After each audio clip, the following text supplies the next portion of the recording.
Welcome to our channel मेरे मित्र। आप इस चैनल पर अगर नए हैं तो मेरे चैनल को सब्सक्राइब कर लीजिए और बेल आइकन को ऑल प्रेस कर लीजिए ताकि मेरा वीडियो आप तक सबसे पहले पहुंच सके। तो आपको बता दें कि ये घटना चक्र का हम लोग एमसीक्यू देख रहे थे, जिसमें हम लोग पिछले वीडियो में 28 नंबर तक प्रश्न देख चुके थे, जो कि 2022 का है। तो उस वीडियो में हम लोग 28 नंबर तक देख चुके थे और अब हम अगले वीडियो में 29 नंबर से देखेंगे। आपको बता दूं कि अगर आपको छूट चुका है तो आप क्या कर सकते हैं, प्लेलिस्ट में वीडियो है, वो आप वहां पर देख सकते हैं। पहले आप अगर उस वीडियो को देखेंगे तो आपको ये ज्यादा समझ में आएगा। तो दोस्त, ज्यादा समय न लेते हुए सीधे हम प्रश्न पर आएंगे। सबसे पहले देखिए दोस्त, प्रश्न क्या है मेरा।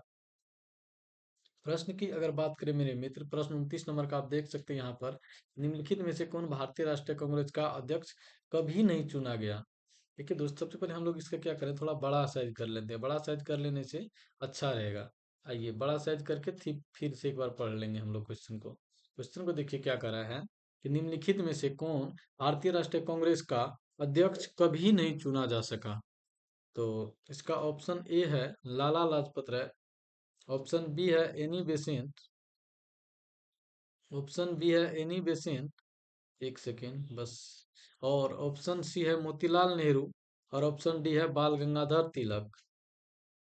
तो इसका अगर सही आंसर की बात करें तो यह आ जाएगा ऑप्शन डी, बाल गंगाधर तिलक। दोस्त, इसका सही आंसर क्या हो जाएगा, बाल गंगाधर तिलक। आइए हम लोग बाल गंगाधर तिलक को क्लिक कर लेते हैं। इसका सही आंसर क्या हो जाएगा, बाल गंगाधर तिलक। कहने का मतलब यह हुआ दोस्त कि निम्नलिखित में से कौन भारतीय राष्ट्रीय कांग्रेस का अध्यक्ष कभी नहीं चुना जा सका, तो इसका आंसर हो जाएगा बाल गंगाधर तिलक। कहने का मतलब ये हुआ कि बाल गंगाधर तिलक कभी भी भारतीय राष्ट्रीय कांग्रेस का अध्यक्ष नहीं बना। जबकि एनी बेसेंट की बात करें तो ये भी बना बना है। एनी बेसेंट आपको भारतीय राष्ट्रीय कांग्रेस की प्रथम महिला अध्यक्ष बनी है। और जो कि वर्ष 1917 ईस्वी में बनी थी। और लाला लाजपत राय भी बन चुके हैं, मोतीलाल नेहरू भी बन चुके हैं। अगर मोतीलाल नेहरू की बात करें तो ये 1920 ईस्वी में कलकत्ता अधिवेशन में अध्यक्ष बने थे। दोस्त, ज्यादा समय न लेते हुए हम लोग 30 नंबर के प्रश्न पर आएंगे। देखिए एक्सप्लेनेशन हम लोग करेंगे धीरे धीरे। मेरे पास पेन टैब आएगा, उसके द्वारा हम आप लोगों को एक्सप्लेनेशन के द्वारा थोड़ा एक्सप्लेन करेंगे हम लोग, तो ताकि हम लोग अच्छी तरह से समझ पाएंगे। दोस्त, हम लोग क्या है मतलब छोटा सा एक स्टार्टअप किए हैं।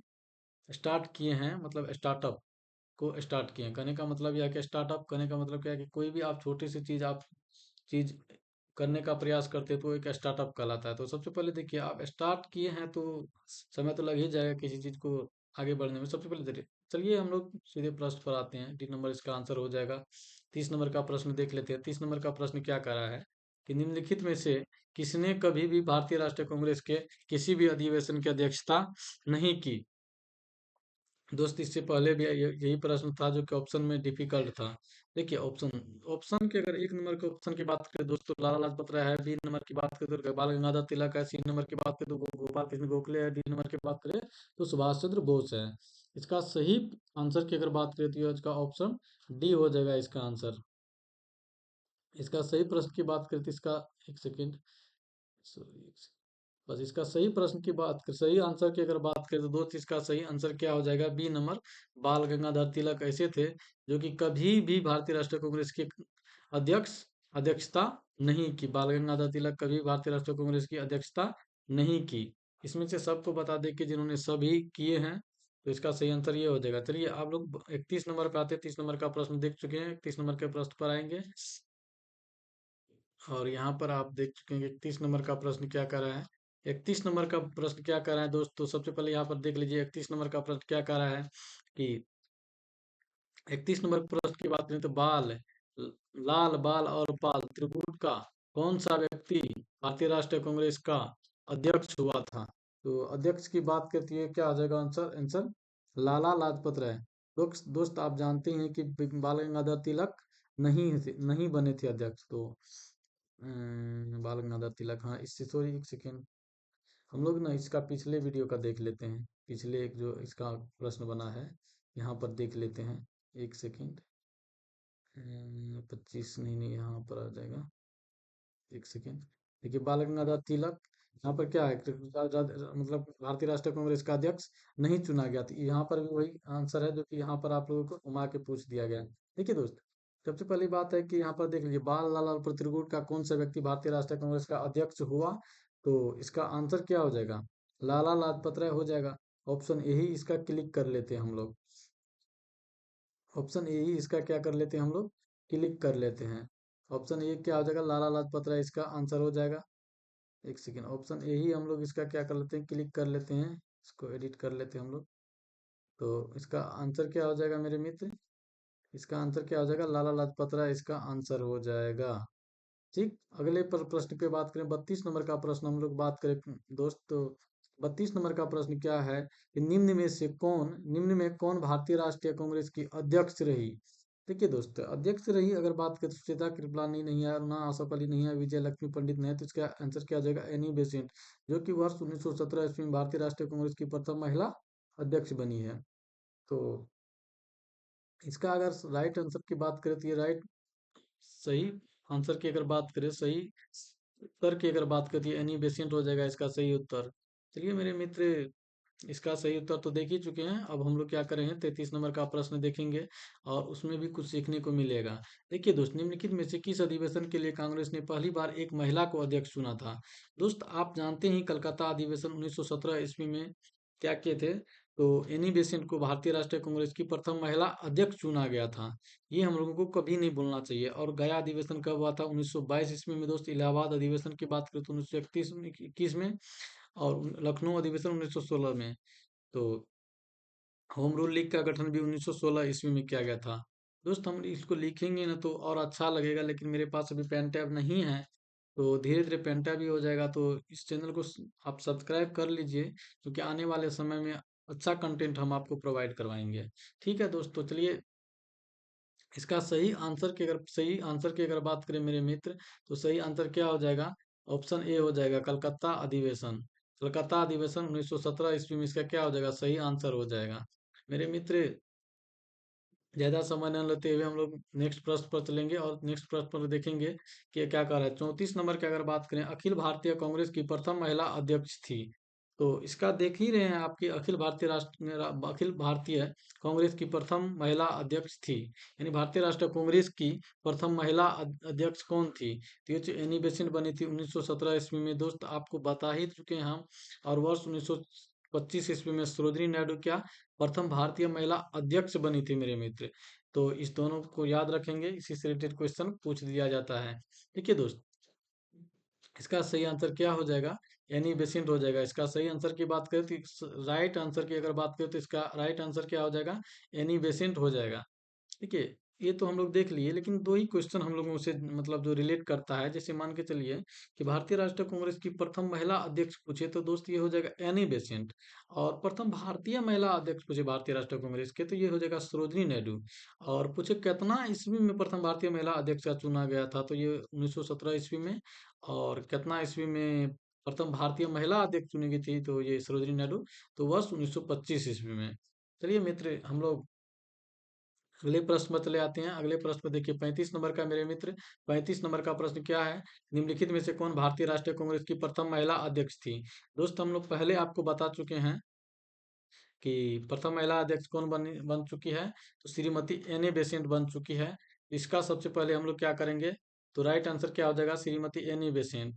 राइट आंसर की अगर बात करें मेरे मित्र, तो इसका क्या हो जाएगा, श्रीमती एनी बेसेंट इसका राइट आंसर हो जाएगा। चलिए मेरे मित्र, अगले प्रश्न की बात करें तो अगले प्रश्न की बात करें तो सबसे पहले अगले प्रश्न कितना नंबर तक हो चुका है मेरे मित्र, 35 नंबर। 35 में आइए 36 नंबर का प्रश्न हम लोग यहाँ से देखेंगे। देखिए मेरे मित्र, 36 नंबर का प्रश्न की अगर बात करें हम, तो 36 नंबर का प्रश्न क्या कर रहा है। देखिए मेरे मित्र, थोड़ा बड़ा कर लेते हैं इसको, क्योंकि पेज थोड़ा, एक सेकंड बस, बस हो गया, बस एक सेकंड। मेरे मित्र देखिए, 36 नंबर का प्रश्न क्या है कि भारतीय राष्ट्रीय कांग्रेस की प्रथम महिला अध्यक्ष थी। दोस्तों एक ही क्वेश्चन को बार बार घुमाया जा रहा है। तो सबसे पहले देखिए, छत्तीसगढ़ पीसीएस में ये पूछा गया है। आइए सबसे पहले इसका राइट आंसर की अगर बात करें, देखिए दोस्त, ऑप्शन को भी हम लोगों को देख लेना जरूरी होता है। देखिए, तब तक आप आंसर को टिक लगा सकते हैं। जैसे मान के चलिए कि भारतीय राष्ट्रीय कांग्रेस की प्रथम महिला अध्यक्ष कौन बनी थी। देखिए दोस्त, श्रीमती सरोजिनी नायडू। ये क्या प्रथम भारतीय महिला अध्यक्ष बनी थी। सुचेता कृपलानी नहीं होगा, राजकुमारी अमृत कौर नहीं होगा। इसका सही आंसर क्या हो जाएगा दोस्त? एनी बेसेंट हो जाएगा। इसका सही आंसर की मेरे मित्र अगर बात करें, इसका सही आंसर क्या हो जाएगा? एनी बेसेंट हो जाएगा मेरे मित्र। चलिए ज्यादा समय न लेते हुए नेक्स्ट प्रश्न पर चलेंगे और 37 नंबर का प्रश्न देखेंगे। मेरे मित्र फिर क्या करा है, भारतीय राष्ट्रीय कांग्रेस की प्रथम महिला अध्यक्ष कौन थी? कहने का मतलब भारतीय राष्ट्रीय कांग्रेस की प्रथम महिला अध्यक्ष कौन थी? एक सेकंड, थोड़ा सा सॉर्ट आउट करेंगे। एक सेकंड मेरे मित्र। हाँ ठीक है, अब ठीक है। ठीक है, एज्यूम कर लिया, ठीक है। अरे भाई साहब, बस एक सेकंड। जी अब ठीक है, ठीक है। चलिए, भारतीय राष्ट्रीय कांग्रेस की प्रथम महिला अध्यक्ष कौन बनी? एक सेकंड, एक सेकंड, बस हो गया। ठीक रहेगा। ठीक है, देखिए 37 नंबर का प्रश्न क्या कर रहा है, भारतीय राष्ट्रीय कांग्रेस की प्रथम महिला अध्यक्ष कौन थी? तो दोस्त आप जानते ही हैं कि भारतीय राष्ट्रीय कांग्रेस की प्रथम महिला अध्यक्ष कौन थी। तो इसका सही आंसर क्या हो जाएगा? Shrimati Annie Besant. Shrimati Annie Besant इसका सही आंसर हो जाएगा मेरे मित्र। इसका सही आंसर क्या हो जाएगा? श्रीमती एनी बेसेंट इसका राइट आंसर हो जाएगा मेरे मित्र। इसका राइट आंसर क्या हो जाएगा? Shrimati Annie Besant. चलिए, आप जानते हैं सरोजिनी नायडू के बारे में, 1925 ईस्वी में भारतीय राष्ट्रीय कांग्रेस की प्रथम महिला अध्यक्ष भारतीय राष्ट्रीय कांग्रेस की प्रथम भारतीय महिला अध्यक्ष बनी थी। इसको भी हम लोगों को देख लेना। चलिए मेरे मित्र, 28 नंबर का प्रश्न देख लेते हैं। 28 नंबर का फिर पूछा गया कि कांग्रेस की प्रथम भारतीय महिला अध्यक्ष कौन थी? मेरे मित्र इसको अच्छी तरह हम लोग जानते हैं कि इसका सही आंसर क्या हो जाएगा? सरोजिनी नायडू इसका सही आंसर हो जाएगा मेरे मित्र। इसका सही आंसर क्या हो जाएगा? सरोजिनी नायडू इसका सही आंसर हो जाएगा। देखिए मेरे मित्र, ऐसा नहीं है कि सिर्फ इसमें पीडीएफ में जो लिखा हुआ वही हम बता देंगे। हम भी एक टीचर के द्वारा पढ़े हुए हैं, और वो एक ऑथेंटिक टीचर होता है जो कि गलत ना ही बताने का चांस होता है। तो आप गलत तो नहीं होगा, मैं ऐसा कोशिश करूंगा। एक आध प्रश्न अगर मिस्टेक से गलती हो ही जाता है तो गलती इंसान से होता है। तो इसलिए डरना नहीं है कि क्या ये टीचर थोड़े है कि गलत भी बता सकता है, ऐसा कुछ भी नहीं होगा। और आपके सामने ये पीडीएफ खुला हुआ भारतीय राष्ट्रीय को क्या कहते हैं घटना चक्र का है, और ऑप्शन दिया हुआ है कि यहाँ पर आंसर भी आपको दिया हुआ है। बाकी हम खुद वेरीफाई करते हैं, उसके बाद ही आपको बताते हैं। चलिए ज्यादा समय न लेते हुए हम लोग नेक्स्ट प्रश्न पर चलेंगे। सब एक से कितना नंबर तक है? ये 38 नंबर। 38 नंबर के बाद 39 नंबर पे चलेंगे। क्या करा, इंडियन नेशनल कांग्रेस की प्रथम भारतीय महिला अध्यक्ष कौन थी? तो कहने का मतलब भारतीय राष्ट्रीय कांग्रेस की प्रथम भारतीय महिला अध्यक्ष कौन थी, वही प्रश्न को किस तरह पूछा जाता है बार बार आप देख ही चुके हैं। 56वीं और 59वीं बीपीएससी प्री में तो पूछा गया है मेरे मित्र। तो आइए सबसे पहले इसका ऑप्शन को हम लोग क्या करते हैं, क्लिक कर लेते हैं। ऑप्शन क्या हो जाएगा? सरोजिनी नायडू। मेरे मित्र इसका आंसर क्या हो जाएगा? सरोजिनी नायडू। इसका आंसर क्या हो जाएगा? सरोजिनी नायडू। तो मेरे मित्र ज्यादा समय न लेते हुए नेक्स्ट प्रश्न पर चलेंगे। आइए 40 नंबर का प्रश्न देखेंगे। 40 नंबर का थोड़ा क्वेश्चन का शॉर्ट आउट करेंगे क्योंकि अब देखिए ना कि ऑप्शन यहाँ पर नहीं मिल पा रही है। 2 नंबर तो नहीं, इसका उसके लिए समय लगेगा ही, इसमें जाना पड़ेगा। ठीक है, 40 नंबर का देख लिए एक बार। ठीक है, निम्नलिखित कथनों पर विचार कीजिए। भारतीय राष्ट्रीय कांग्रेस का प्रथम अधिवेशन कलकत्ता में हुआ था। दोस्त ये तो बिल्कुल, जो कि इसका अगर बात करें दोस्त, ये तो बिल्कुल क्या है, गलत है। इसके ये क्या है, बिल्कुल गलत है दोस्त। भारतीय राष्ट्रीय कांग्रेस का प्रथम अधिवेशन कहाँ हुआ था? मुंबई में। लेकिन प्रस्तावित स्थान पूछे तो ये क्या हो जाएगा? पूना हो जाएगा। पूना में हैजा फैलने के कारण इसको कहाँ फिर प्रथम अधिवेशन होगा, ये मुंबई में हुआ था। तो इसको देख लिए। फिर है भारतीय राष्ट्रीय कांग्रेस का दूसरा अधिवेशन दादा भाई नौरोजी की अध्यक्षता में हुआ था। ये थोड़ा सा सही है, थोड़ा सा नहीं, ये सही है। फिर अगर तीसरा ऑप्शन की बात करें, हम तीसरा ऑप्शन पे चले आइए। यहाँ पर तीसरा ऑप्शन आपको मिल जाएगा। एक सेकंड, तीसरा यहाँ पर देख लीजिए। तीसरा नंबर क्या है? भारतीय राष्ट्रीय कांग्रेस तथा मुस्लिम लीग दोनों ने लखनऊ में 1916 में अधिवेशन किया तथा लखनऊ समझौता संपन्न किया था। दोस्तों इसका जो ऑप्शन क्या हो जाएगा? सी इसका राइट आंसर हो जाएगा। ऑप्शन सी इसका क्या हो जाएगा मेरे मित्र? राइट आंसर हो जाएगा। आप पहले भी आपको ये दो ऑप्शन दिखा के जो सही होगा वो आपको दिखा ही चुके थे। इसका अगर राइट आंसर की बात करें हम लोग, तो ये ऑप्शन सी हो जाएगा। यानी भारतीय राष्ट्रीय कांग्रेस तथा मुस्लिम लीग दोनों ने लखनऊ में 1916 में लखनऊ अधिवेशन किया तथा लखनऊ समझौता संपन्न किया। ये भी आपको सही मिलेगा। ठीक है मेरे मित्र, तो ये तो सही हो गया। पर हम लोग एक सेकेंड, कितना नंबर तक प्रश्न हो चुका था, ये कितना नंबर तक प्रश्न था?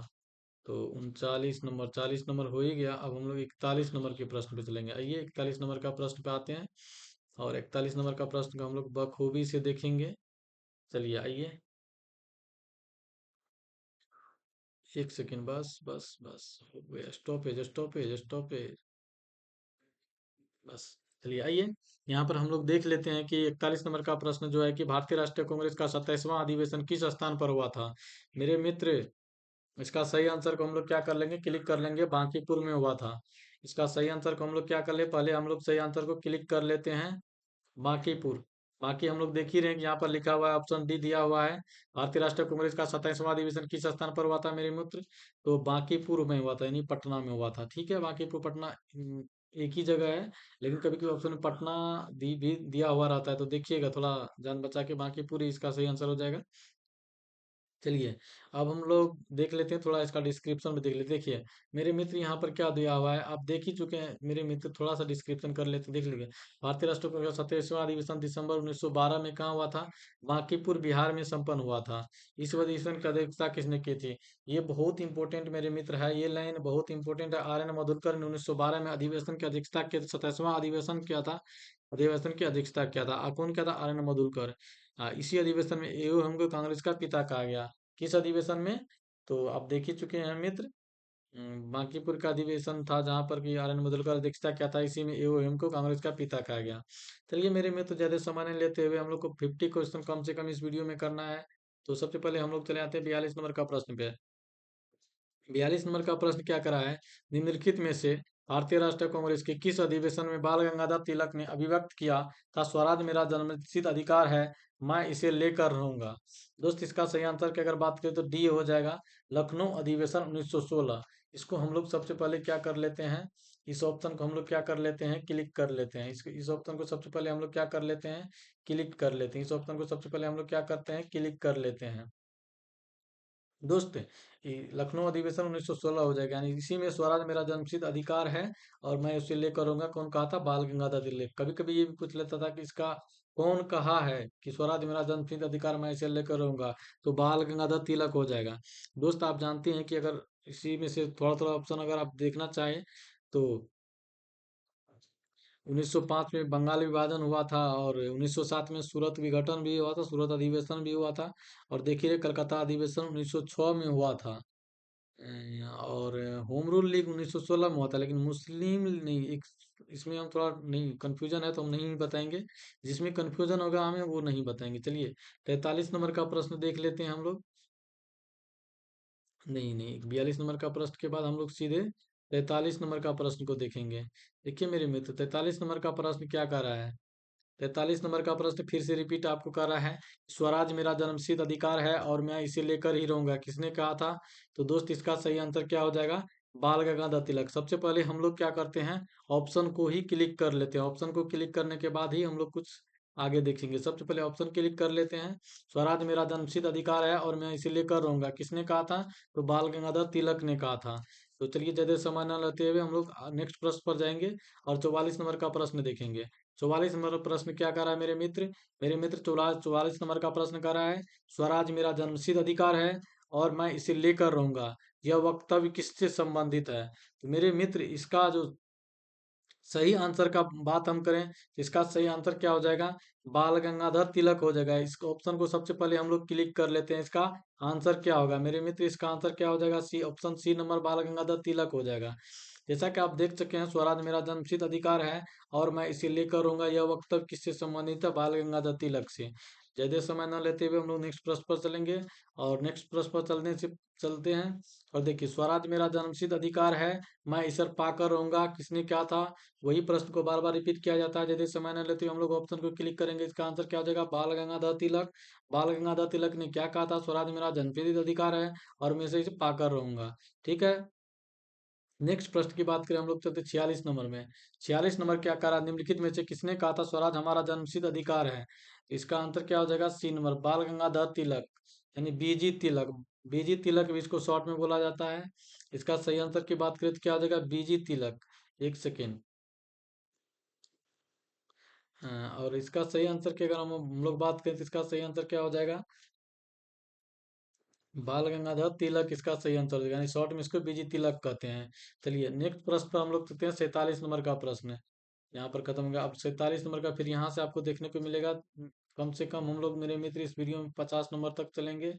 वीडियो लंबा हो रहा है तो थोड़ा फास्ट करने का प्रयास कर रहे हैं हम। आइए एक सेकेंड, 47 नंबर का प्रश्न पे चलते हैं। 47 नंबर का प्रश्न, ये 45 हो गया, 46 हो गया। अब 47 नंबर का हम लोग प्रश्न को देखना है। आइए एक सेकेंड, 47 नंबर का प्रश्न थोड़ा बड़ा है मेरे मित्र, तो देख ही रहे हैं। आप थोड़ा इसको छोटा कर लेते हैं स्क्रीन को। स्क्रीन को थोड़ा सा छोटा करेंगे, बस ऑप्शन हट जाएगा। ठीक है मेरे मित्र, हट गया, यानी कि अभी इधर जा भी नहीं रहा। चलिए कोई बात नहीं, इतना में हम लोग देख लेते हैं। थोड़ा सा ऑप्शन करेंगे छोटा तो देख ही जाएगा ऑप्शन भी। चलिए छोटा, थोड़ा सा छोटा कर ही लेते हैं। चलिए मेरे मित्र यहाँ पर देख चुके हैं आप कि 47 नंबर का प्रश्न क्या है कि भारतीय राष्ट्रीय कांग्रेस के बारे में निम्नलिखित कथनों पर विचार कीजिए। कहने का मतलब यह है कि सरोजिनी नायडू कांग्रेस की अध्यक्ष होने वाली प्रथम महिला थी। सरोजिनी नायडू कांग्रेस की अध्यक्ष होने वाली प्रथम महिला थी। नहीं मेरे मित्र, ये प्रथम भारतीय महिला थी। ये ऑप्शन क्या हो जाएगा? ये आपका अगर सही, कौन सा कथन सही है, ये मेरे मित्र ये क्या हो जाएगा आपका? गलत हो जाएगा। इसको बहुत ध्यान से देखना मेरे मित्र, ये क्या हो जाएगा? गलत हो जाएगा। सीआर दास ने जब कांग्रेस के अध्यक्ष के रूप में कार्य किया, वे जेल में थे। एलन ऑक्टेवियम ह्यूम प्रथम ब्रिटिश नागरिक थे जो कांग्रेस के अध्यक्ष बने। दोस्त अल्फ्रेड वेब में कांग्रेस के अध्यक्ष थे। तो ये आपका सही आंसर हो जाएगा मेरे मित्र। तो इसका अगर सही आंसर की बात करें तो 2 और 4 हो जाएगा। ठीक है मेरे मित्र, इसका अगर राइट आंसर की बात करें हम लोग तो इसका राइट आंसर क्या हो जाएगा? ऑप्शन बी हो जाएगा। ऑप्शन बी हो जाएगा इसका राइट आंसर। चलिए मेरे मित्र, ज्यादा समय नहीं लेते नेक्स्ट प्रश्न पर चलेंगे और 48 नंबर का प्रश्न देखेंगे। सबसे पहले हम लोग इसको थोड़ा जूम आउट कर लेते हैं और यहाँ पर लगा देते हैं। देखिए मेरे मित्र, ये जो ना, किसने कहा था कांग्रेस आंदोलन न तो लोगों द्वारा प्रेरित था, न ही यह उनके द्वारा सोचा गया या योजनाबद्ध किया गया था। तो इसका सही आंसर मेरे मित्र, सही आंसर को सबसे पहले हम लोग क्लिक कर लेते हैं। लाला लाजपत राय इसका सही आंसर हो जाएगा। मेरे मित्र किसने कहा था? तो लाला लाजपत राय ने कहा था। सबसे पहले इसको हम लोग क्लिक कर लेते हैं। तो किसने कहा था कांग्रेस आंदोलन न तो लोगों द्वारा प्रेरित था, न ही यह उनके द्वारा सोचा या योजनाबद्ध किया गया था। तो लाला लाजपत राय इसका सही आंसर हो जाएगा ऑप्शन डी। ज्यादा समय न लेते हुए हम लोग नेक्स्ट प्रश्न पर चलेंगे। 49 नंबर का प्रश्न क्या करा है? किसने कहा था कांग्रेस पतन के लिए लड़खड़ा रही है, मेरी सबसे बड़ी अभिलाषा जब तक मैं भारत में हूँ कांग्रेस की शांतिपूर्ण समाप्ति में सहयोग करना है। तो लॉर्ड कर्जन हो जाएगा। इसका सही आंसर की अगर मेरे मित्र बात करें तो सही आंसर क्या हो जाएगा? लॉर्ड कर्जन होगा। सबसे पहले हम लोग सही आंसर का सही राइट आंसर को क्या करते हैं? क्लिक कर लेते हैं। ऑप्शन बी इसका राइट आंसर होगा, लॉर्ड कर्जन होगा।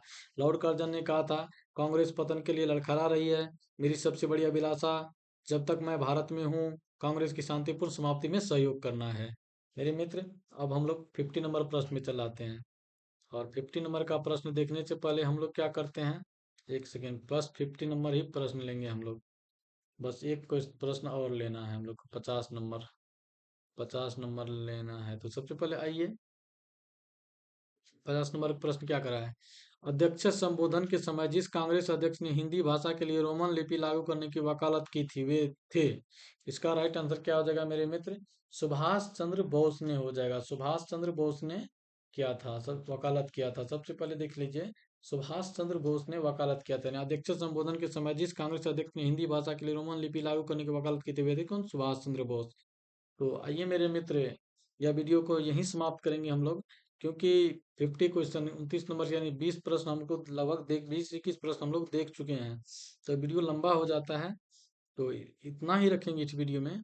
और दोस्त आपको बता दो कि इस चैनल पे आने वाले समय में बहुत अच्छा अच्छा कंटेंट प्रोवाइड किया जाएगा। अभी क्या है, अभी तो शुरुआत छोटा सा कुछ स्टार्ट किए हुए हैं, जानकारी उतना ज़्यादा है नहीं मतलब टेक्निकल के बारे में।